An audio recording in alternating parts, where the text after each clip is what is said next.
ఈ సంగతులు దేవుడు గ్రంథములో రాయించి అనేక చోట్ల మనల్ని ఆదరించడానికి చాలా విషయాలు మాట్లాడాడు.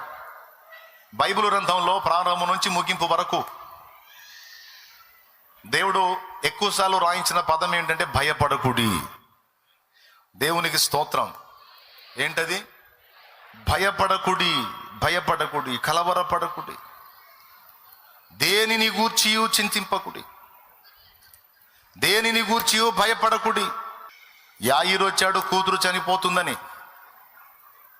ప్రభువా నా ఇంటికి వచ్చి నా బిడ్డను బ్రతికించు అని కోరుకున్నాడు. ప్రభు బయలుదేరాడు.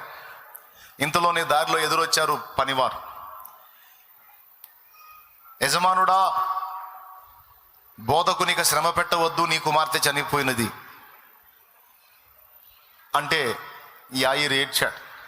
అప్పుడు ప్రభు పలికిన మాట ఏంటో తెలుసా? భయపడకుము, నమ్మిక మాత్రం ఉంచుము అన్నాడు. ముందు చెప్పిన మాట ఏంటో తెలుసా? భయపడొద్దా. ఇంకేం భయపడికేముంది సార్, నా కూతురు చచ్చిపోయింది. అరే, చచ్చిపోయినా బతికించే శక్తి నాకుందే, నేను నమ్ము, ధైర్యంగా ఉండు. చచ్చిపోయినా సరే నేను బతికించి మళ్ళీ నీ బిడ్డని నీకు అప్పగిస్తా కదా. ఈరోజు మనం కోల్పోయిన వారిని సైతం ఒక్కరిని కూడా మిస్ కాకుండా మొత్తాన్ని దేవుడు తిరిగి మనకు అప్పగించగల సమర్థుడు. గుర్తుపెట్టుకోండి ఈ మాట.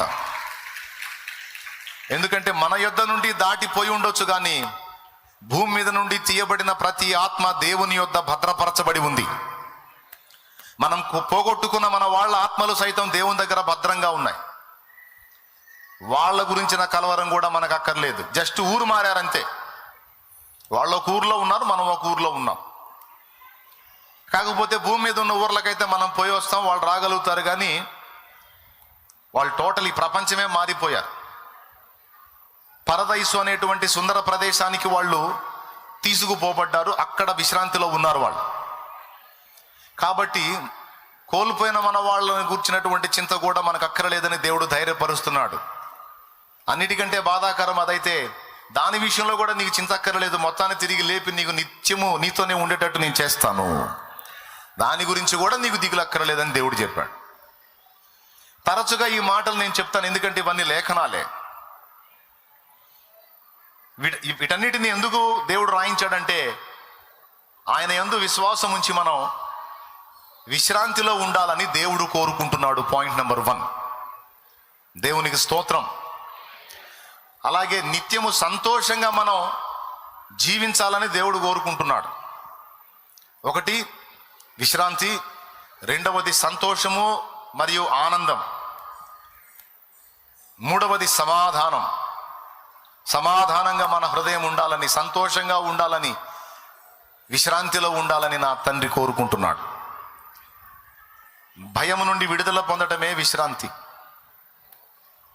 భయము నుండి విడుదల పొందటమే విశ్రాంతి. మనుషులకి ఎన్నో రకాల ఒత్తిళ్ళు, టెన్షన్స్. ఎవరికి తగ్గ భయాలు వాళ్ళకున్నాయి, ఎవరికి ఉన్న ఒత్తిళ్ళు వాళ్ళకున్నాయి. ఈ భయం నుండి విడుదల పొందడానికి, కాసేపు శాంతి పొందడానికి మనుషులు రకరకాల మార్గాలు వేసుకున్నారు. కొంతమంది మందు తాగుతారు. ఆ మందు తాగి ఆ మత్తులో మైకోలో నిద్రపోతారు. ఆ కాసేపు విశ్రాంతి. నీకు తెలుసా లోకం కూడా విశ్రాంతి ఇచ్చిద్దని, లోకం కూడా శాంతినిచ్చిద్దని మీకు తెలుసా? అయితే లోకం ఇచ్చే శాంతి వేరు, ప్రభువు ఇచ్చే శాంతి వేరు. ప్రభువునందు విశ్వాసం ఉంచిన వారికి దేవుడిచ్చే విశ్రాంతి గొప్పది. లోకం ఇచ్చే శాంతి, సినిమా హాలుకు పోతే 3 గంటలు, బార్ షాపుకు పోతే మరికొన్ని గంటలు, ఆ కిక్కున్నంత వరకు మత్తుడై ఉంటాడు, ఏం అర్థం కాదు. అది దిగిందంటే మళ్ళా స్టార్ట్ అయ్యింది టెన్షన్. అలాగున లోకం ఇచ్చేటువంటి విశ్రాంతి తాత్కాలికమైంది, కొంతకాలం కొంతసేపే. అది దిగగానే మళ్ళా వీడికి దడ స్టార్ట్ అయింది. కానీ దేవుని బట్టి ఒకడు పొందేటువంటి ధైర్యం, విశ్రాంతి స్థిరమైనది, శాశ్వతమైనది. ఎందుకంటే నిత్యము నాకు తోడై ఉన్న ఒకడు ఉన్నాడు. ఆయన అందరికంటే అన్నిటికంటే బలవంతుడు. ఆయన ఈ విశ్వమంతటికి రాజు. ఆయన నాకు ప్రామిస్ చేశాడు. ఆయన నాకు వాగ్దానం చేశాడు ఏమనంటే, నేను నీకు నిత్యము తోడై ఉంటాను అని. నిబ్బరము కలిగి ధైర్యముగా నుండని ఆయన నాకు వాగ్దానం చేశాడు. నీ సమస్యలన్నిటికీ పరిష్కారాలు ముందే చేసి ముగించాను.